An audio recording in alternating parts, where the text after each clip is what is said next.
आकाशवाणी भोपाल से प्रस्तुत हैं प्रादेशिक समाचार।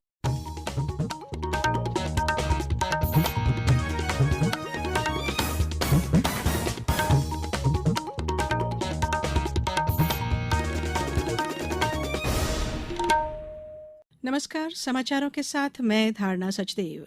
सबसे पहले इस बुलेटिन के मुख्य समाचार। मध्य प्रदेश को मिली पहली वंदे भारत ट्रेन, प्रधानमंत्री नरेंद्र मोदी ने भोपाल में दिखाई हरी झंडी। कहा, भारत अब नई सोच नई अप्रोच के साथ काम कर रहा है। मध्य प्रदेश के 80 स्टेशन विश्व स्तरीय बनाए जाएंगे, रेल मंत्री अश्विनी वैष्णव ने कहा। मुख्यमंत्री शिवराज सिंह चौहान ने बताया, प्रदेश के सौभाग्य के उदय का दिन। आज से प्रदेश में नई आबकारी नीति लागू, सभी शराब अहाते बंद और कल से फिर बदलेगा मौसम, ग्वालियर चंबल संभाग में बारिश की संभावना। अब समाचार विस्तार से। प्रधानमंत्री नरेंद्र मोदी ने कहा कि 21वीं सदी का भारत नई सोच और नई अप्रोच के साथ काम कर रहा है, इसलिए नए भारत में नई व्यवस्थाएं और सुविधाएं जुट रही हैं। श्री मोदी आज प्रदेश के रानी कमलापति रेलवे स्टेशन से वंदे भारत एक्सप्रेस ट्रेन को हरी झंडी दिखाकर रवाना करने के बाद उपस्थित लोगों को संबोधित कर रहे थे।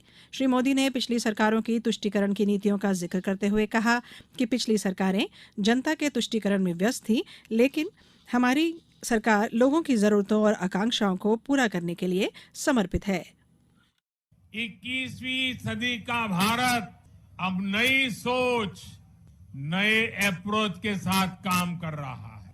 पहले की सरकारें तुष्टीकरण में ही इतना व्यस्त रही कि देशवासियों के संतुष्टीकरण पर उनका ध्यान ही नहीं गया। वंदे भारत ट्रेन में विश्व स्तरीय सुविधाओं का उल्लेख करते हुए प्रधानमंत्री ने कहा कि यह ट्रेन हमारे कौशल, क्षमता और आत्मविश्वास का प्रतीक है। नई ट्रेन को श्री मोदी ने पर्यटन और रोजगार के अवसर बढ़ाने का माध्यम बताया। भोपाल आने वाली ये ट्रेन तो पर्यटन को सबसे ज्यादा मदद करने वाली है। इससे सांची स्तूप, भीमबेटका, भोजपुर और उदयगिरी गुफा जैसे पर्यटन स्थलों में आवाजाही और बढ़ने वाली है। और आपको पता है कि पर्यटन बढ़ता है तो रोजगार के अनेक अवसर बढ़ने लग जाते हैं, लोगों की आय भी बढ़ती है। यानी ये वंदे भारत लोगों की आय बढ़ाने का भी माध्यम बनेगी, क्षेत्र के विकास का माध्यम भी बनेगी।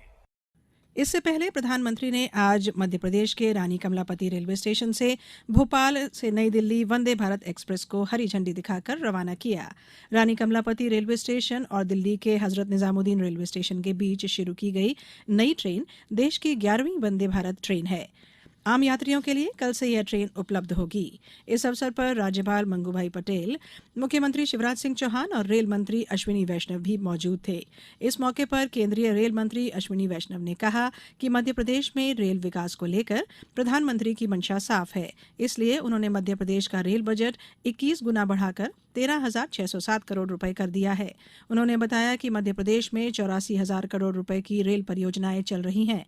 उन्होंने आगे कहा कि रानी कमलापति रेलवे स्टेशन को विश्व स्तरीय स्टेशन बनाने के बाद अब उससे प्रेरणा लेकर देश के 1200 स्टेशनों को विश्व स्तरीय बनाया जा रहा है। इसमें मध्य प्रदेश के 80 स्टेशन भी शामिल हैं। इस अवसर पर मुख्यमंत्री शिवराज सिंह चौहान ने कहा, आज मध्य प्रदेश के सौभाग्य के उदय का दिन है। गौरतलब है कि स्वदेशी रूप से डिजाइन की गई वंदे भारत ट्रेन अत्याधुनिक यात्री सुविधाओं से लैस है। ट्रेन रेल उपयोगकर्ताओं को तेज, अधिक आरामदायक और अधिक सुविधाजनक यात्रा अनुभव प्रदान करेगी। वंदे भारत ट्रेन 7 घंटे और 30 मिनट में 701 किलोमीटर की दूरी तय करेगी और शनिवार को छोड़कर सभी दिनों में उपलब्ध होगी। यह ट्रेन टक्कर बचाव प्रणाली, कवच सहित उन्नत अत्याधुनिक सुरक्षा सुविधाओं से भी लैस है। हर कोच में सीसीटीवी कैमरा लगे हैं और आपात स्थिति में यात्री चालकों से बात कर सकते हैं। ये समाचार आप आकाशवाणी भोपाल से सुन रहे हैं। हमारे समाचारों को आप कभी भी और कहीं भी अपनी सुविधा के अनुसार सुन सकते हैं। ये समाचार बुलेटिन YouTube, ट्विटर और फेसबुक पर AIR न्यूज भोपाल पेज पर सुने जा सकते हैं। इसके अलावा आप हमारी वेबसाइट newsonair.nic.in पर या AIR न्यूज ऐप पर भी ये समाचार सुन सकते हैं। ब्रेक के बाद बुलेटिन में एक बार फिर आप सभी का स्वागत है। प्रदेश में आज से नई आबकारी नीति लागू हो गई है। इसमें विशेष रूप से सभी शराब अहाते बंद करने की व्यवस्था है। मुख्यमंत्री शिवराज सिंह चौहान ने इसे मध्य प्रदेश के लिए ऐतिहासिक दिन बताते हुए कहा है कि आज से शराब की दुकानों से लगे शराब पीने के सारे अहाते बंद कर दिए गए हैं। उन्होंने कहा कि पहले शराब की दुकान से लेकर लोग अहाते में शराब पीते थे, नशे की हालत में अपने घर पहुंचते थे। अगर गाड़ी चलाते थे तो दुर्घटना का संकट भी रहता था।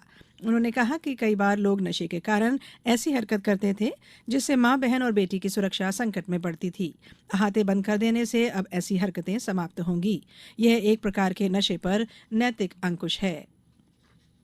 ऊर्जा मंत्री प्रद्युम्न सिंह तोमर ने ग्वालियर में मुख्यमंत्री लाडली बहना योजना के ई-केवाईसी और फॉर्म भरने के लिए लगाए गए अतिरिक्त शिविरों का निरीक्षण किया। उन्होंने कहा कि योजना शिविर 30 अप्रैल तक इसी प्रकार निरंतर संचालित होते रहेंगे। ऊर्जा मंत्री ने कहा कि चिंता न करें, सभी बहनों के ई-केवाईसी के साथ ही फॉर्म भी भरे जाएंगे। वहीं पिछड़ा वर्ग और अल्पसंख्यक कल्याण राज्य मंत्री रामखेलावन पटेल ने कहा है कि लाडली बहना योजना बहनों को आर्थिक रूप से समृद्ध करेगी। श्री पटेल ने सतना जिले के अमरपाटन विधानसभा क्षेत्र के अनेक ग्रामों का दौरा कर योजना की तैयारियों के संबंध में जानकारी प्राप्त की। आयुष राज्य मंत्री रामकिशोर कावरे ने बालाघाट जिले के परसवाड़ा क्षेत्र में भ्रमण के दौरान ग्रामीणों से चर्चा की। इस दौरान श्री कावरे ने कहा है कि लाडली बहना योजना महिलाओं का सम्मान बढ़ाने में महत्वपूर्ण भूमिका निभाएगी। जिले में कल तक 95,538 महिलाओं के आवेदन भरे जा चुके हैं। अब खबर मौसम की। हिमालय में आए पश्चिमी विक्षोभ के प्रभाव से कल रात ग्वालियर चंबल संभाग में चुनिंदा स्थानों पर हुई हल्की बारिश के बाद मौसम विभाग ने अगले 24 घंटों के दौरान भी कहीं कहीं तेज हवाओं के साथ बारिश की संभावना जताई है। स्थानीय मौसम विज्ञानी C.K. उपाध्याय के अनुसार वर्तमान में एक पश्चिमी विक्षोभ हिमालय से गुजर रहा है।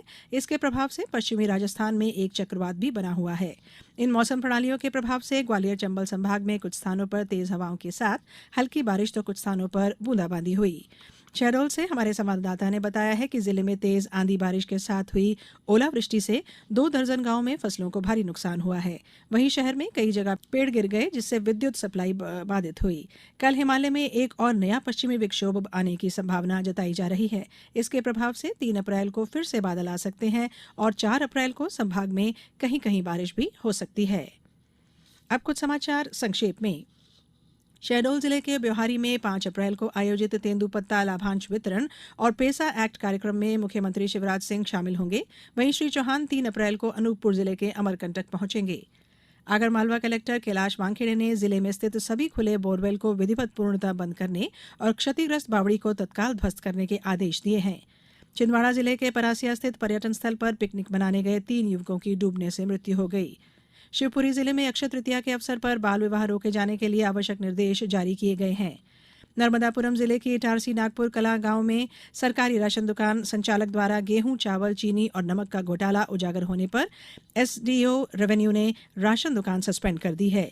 नीमच जिले में 1112 आंगनबाड़ी केंद्र संचालित हैं, जिसमें 129 आंगनबाड़ी को प्ले स्कूल की तरह विकसित किया गया है।